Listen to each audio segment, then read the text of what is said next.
Ready? Good morning, everyone. The Delaware County Commissioner meeting for April 5th, 2021 is now in session. Would you stand and join me in the Pledge of Allegiance?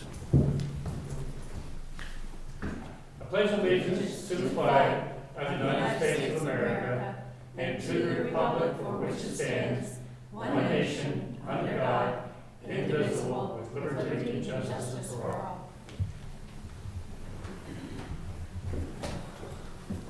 Again, good morning, everyone. I'm about to miss the chair there.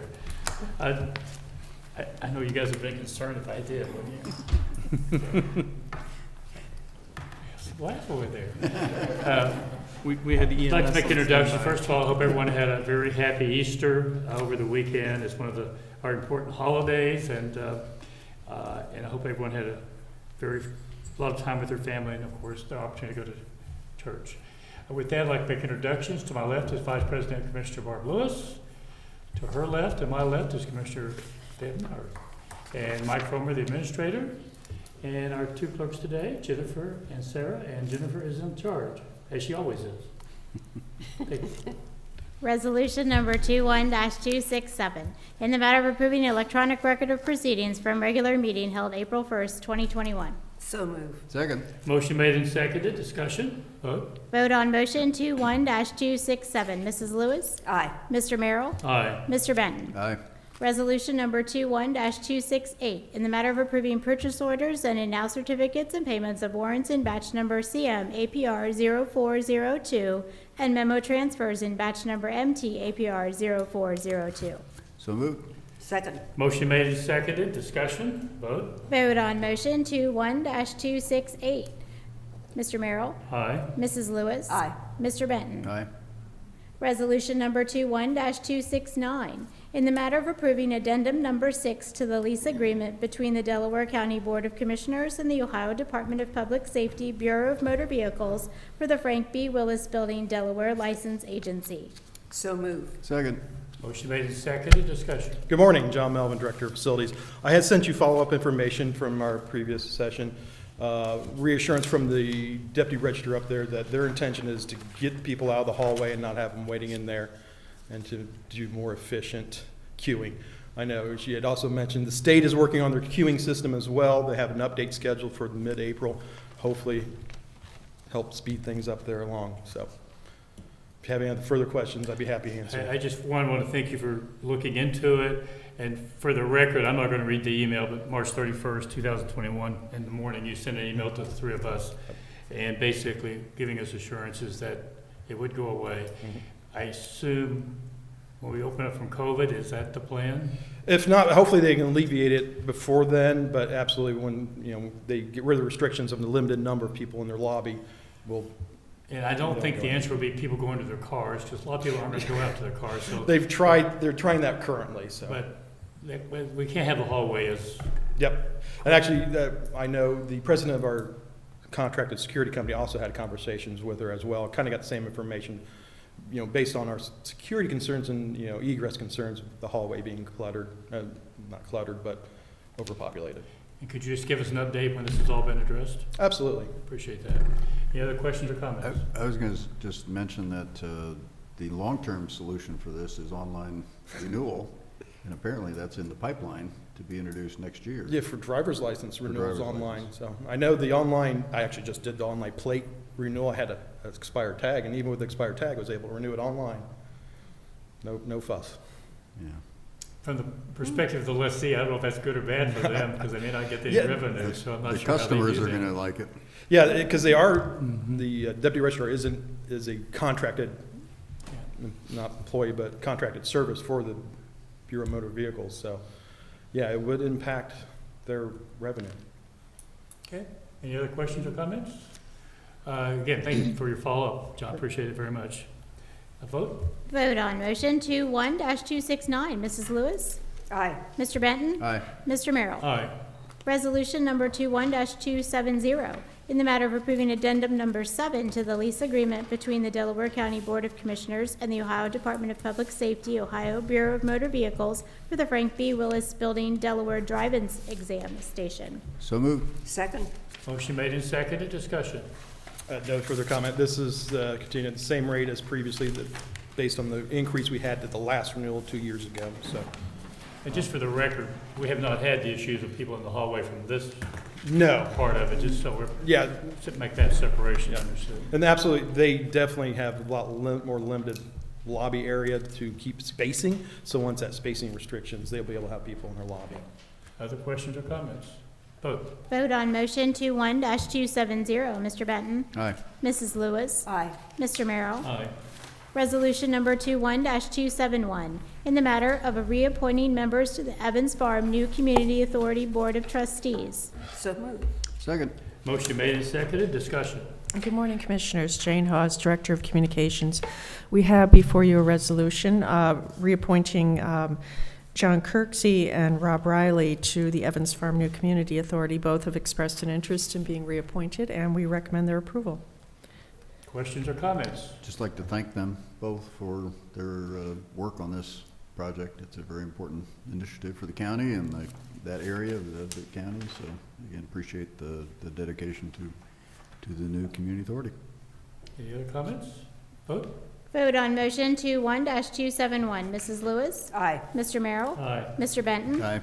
Thank you. Resolution number 21-272, in the matter of approving preliminary participation legislation for the cooperation with the Ohio Department of Transportation for improvements at U.S. Route 36, State Route 37, and Galena Road. So moved. Second. Motion made and seconded, discussion. Good morning, Rob Riley, Chief Deputy Engineer.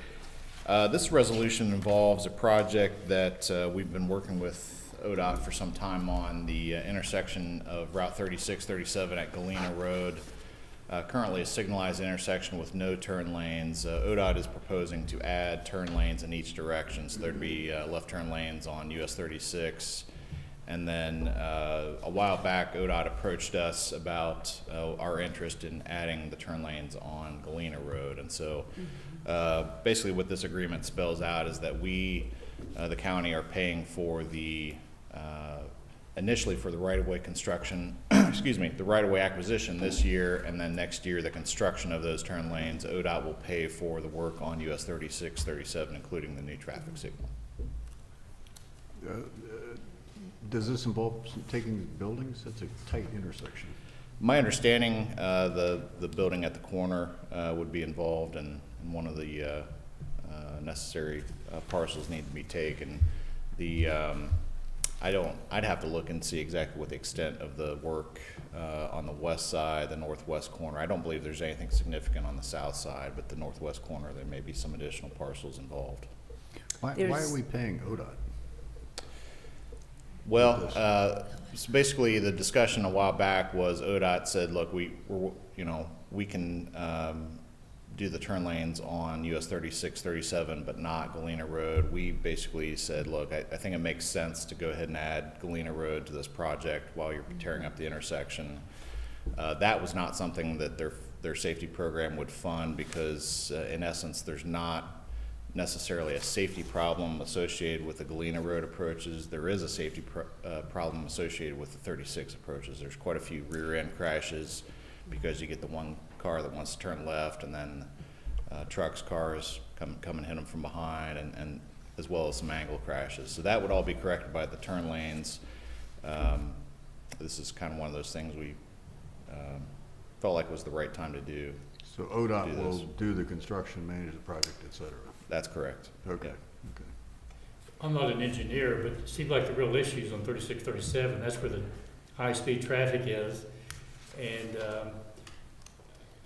I guess my question is there better places we ought to be spending that money for because I'm not as familiar with the area as Commissioner Lewis probably is, but the traffic there was not facing the same issues as the safety issues on 36, 37. So is that the best place to spend our money, I guess is the question. Well, I wouldn't bring this to you if I didn't think it was a worthwhile expenditure. The reason for that is frankly the economy of scale, being able to roll the turn lanes into ODOT's project.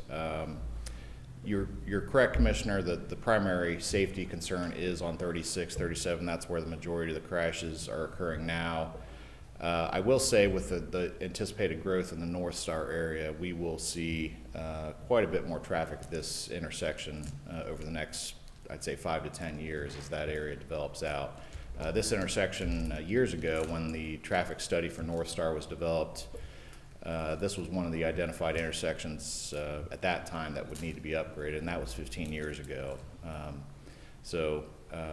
We know the growth is coming. The Galena Road approaches will absolutely have to be improved at some point. Frankly, there's no better time than trying to lump that into an ODOT project rather than trying to wait until later. We'd pay more and it'd be more difficult. Yeah, there is, I approached that intersection from both ways. And so today I was on 3637, and that, of course, is the main reason. But yet on Galena Road, I've noticed too, there's more traffic, and people often don't use their turn signals. And so, you know, you just kind of sit there and wait and make sure that that it's okay for me to take that left turn. But I do think with, just as you said, there's going to be, it's already increased and it will increase even more over the years with the development there at North Star. Yeah, I'm not opposed to it, just value judgment. Yeah. One project we fund means something else doesn't get funded. So just make sure, I just want to reassure myself that we go through that exercise and think about it. I would add, I think, again, these are, the estimates shown in the agreement are, I would say, pretty conservative, and they are deposits. ODOT will actually return any unused funds at the completion of the project. So again, I think these are fairly conservative estimates, and I certainly hope we'll be getting some money back at the end of the job. There is a building on the northeast corner. Is that going to have to be, I don't know if anybody's in that. Right, it's Any pretty close to the business? road. I'd have to check the plans to see what exactly Sure. the impact of that would be. I'd be happy to get back with you on that. Sure, yeah. Other questions or comments? Vote? Vote on motion 21-272. Mr. Merrill? Aye. Mrs. Lewis? Aye. Mr. Benton? Aye. Resolution number 21-273, in the matter of allowing access to lot 3409 of Seldom Seen Acres. So moved. Second. Motion made and seconded. Discussion. I'm sure you're aware that Sheetz is expanding into central Ohio. They are building several different locations throughout Delaware County. One of the locations they're constructing a new facility at, or new gas station, I guess I'll call it. The intersection at Seldom Seen and Sawmill Parkway, the southwest corner of that intersection, was platted probably 20 years ago as part of the development at that time. The developer actually built Sawmill Parkway all the way up from, well, the Franklin County line all the way up to Seldom Seen Road, and then later up to Home Road as part of the Gulf Village project. As part of that plat, the access was restricted to that corner on Seldom Seen and Sawmill Parkway. And so this action would basically allow for a right in, right out access point on Sawmill, as well as the full access on Seldom Seen that the Sheetz would need for their development. And this is on their dime? Correct. Any other questions or comments? Vote? Vote on motion 21-273. Mr. Benton? Aye. Mr. Merrill? Aye.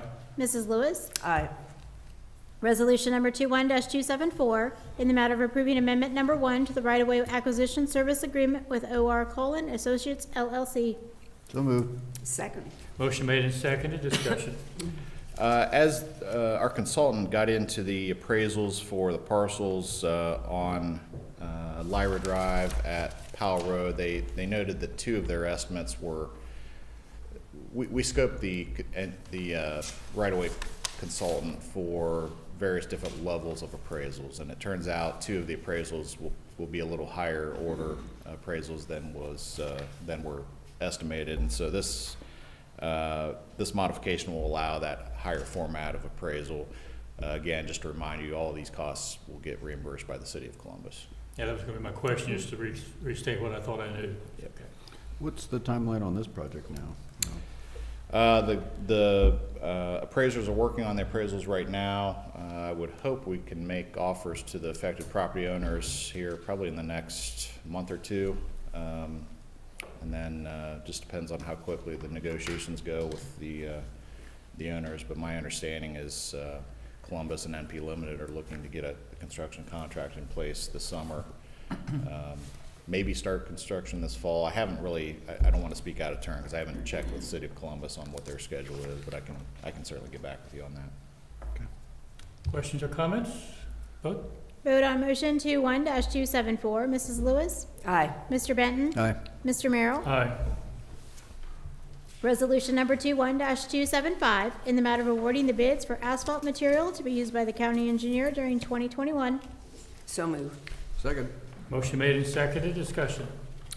As you may recall, we bid out various different types of asphalt materials. These are the asphalt liquids we use for chip sealing, as well as the actual hot mix asphalt we would use for patching.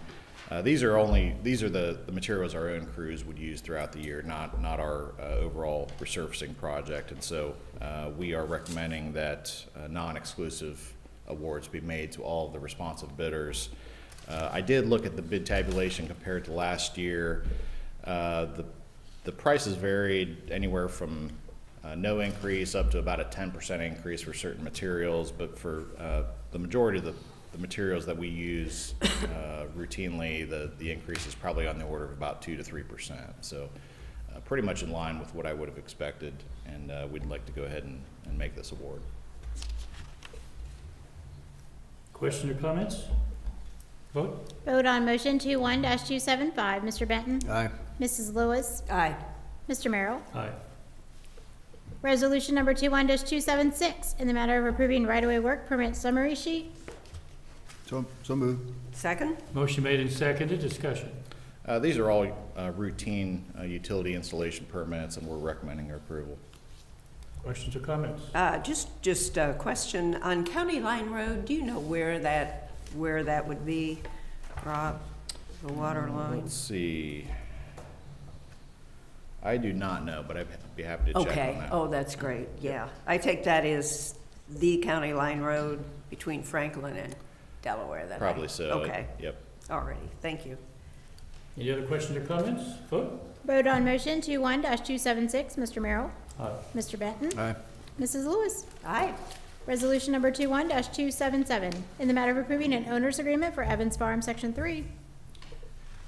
So moved. Second. Motion made and seconded. Discussion. This is our typical development agreement for the street and stormwater construction. Evans Farm Section 3 includes 18 lots, and this is a parcel located off Old State Road, on the east side of Old State Road, being developed by Evans Farm. And so work will be underway this year, putting in the streets and the sewers, and I would expect they'll be ready to sell lots probably this fall. Questions or comments? Vote. Vote on motion 21-277. Mrs. Lewis? Aye. Mr. Merrill? Aye. Mr. Benton? Aye. Resolution number 21-278, in the matter of accepting improvements within the project known as Hawks Nest at Highland Lakes, Worthington Road improvements. So moved. Second? Motion made and seconded. Discussion. As part of the Hawks Nest development, this is at the southwest corner of Big Walnut Road and Worthington Road. The developer built basically a turn lane, which ended up being kind of a 3-lane section that joined into a project we built previously on the south side of that intersection. And so that work was built last year, we've reviewed it to make sure there's no deficiencies, and we're recommending accepting those improvements now. Questions or comments? Vote. Vote on motion 21-278. Mr. Merrill? Aye. Mrs. Lewis? Aye. Mr. Benton? Aye. Thank you. We have a hearing scheduled for 10 o'clock, but I believe that will give us time to do our reports. And Mr. Farmer, you get to go first. I have nothing to report today. We're not killing 10, we gotta kill 10 I know you minutes here. guys You gotta got help. time. Well, you guys Gotta got a help lot it of out. stuff. Mr. Benton. Mr. Benton. Don't have much. WRPC Executive Committee was Thursday. Pretty quick meeting. Nothing particularly new out of that group.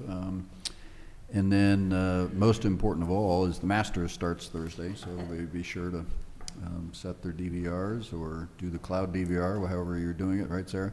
Correct. So that you don't miss a single stroke. And I'm assuming you'll have a follow report on Thursday reminding everybody to set their, Oh, absolutely. But at that point, the first tee-off's already occurred. So you're going to miss a little bit of it if you wait till Thursday morning. anything else? That's it. Commissioner Lewis? I don't have anything. Wow, you put pressure on me there. Sorry, you got the turn. I have a Yeah, couple very- things, and I'm gonna, Mr. Orlando's birthday is today, but he's not here to say it in person, so happy birthday, Bob, if you're listening. And I think they're working on a resolution that we discussed last week, and I think we'll hopefully see that on Thursday. And there was an article in the Dispatch over the weekend regarding Stratford Ecological. I was less involved today, but going back several years, I was much more involved, and that is a gym in central Ohio and Delaware County. And my grandkids 2 years ago did the farm camp, and last year because of COVID they weren't able to do it. And my son, back when he was younger, he also participated in farm camp, and it's just a great oasis in the middle of our county that we should all hopefully take advantage of. And if you didn't read the article, I'd encourage you to go back and read it, or go read it. And if you have an opportunity, visit Stratford, because it is really worth the time and trip. I am going to make a comment today, and this has to do with the speech from our president last Thursday. And I'm just kind of semi-read here. President Biden's infrastructure bill announced last week, in my view, is a sleight of hand. I wrote down joke and I changed it to sleight of hand. I thought that was a little more polite, but it's a joke.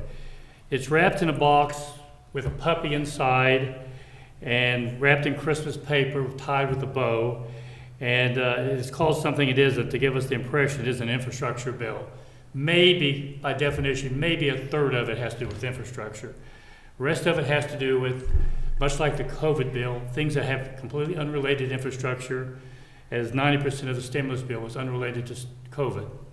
The administration is using the same deception they used on the COVID bill, as I mentioned. I encourage you to read the infrastructure bill. It will kill private sector jobs. It will lead to inflation. It will raise our taxes, biggest tax increase in a long, long time. Frankly, it's a redistribution bill. It's a way to pass green legislation without calling for it what it is and letting the public and the legislatures vote on it. It's deception. The bill is called something it isn't, as I said, and as I said, only a third goes to transportation. True infrastructure, as most of us would define it. And by the way, my initial comments, I said they wrap a puppy in a box as a Christmas paper with a bow, and the administration tells us this is a box containing a puppy. But when you open the box, you discover the truth. It isn't a puppy, it's the puppy byproduct. Thank you. We still have 7 minutes, so I'm going to suggest that we recess until 10 o'clock, and we'll come back in session for the hearing. We are now in recess till 10. Do we have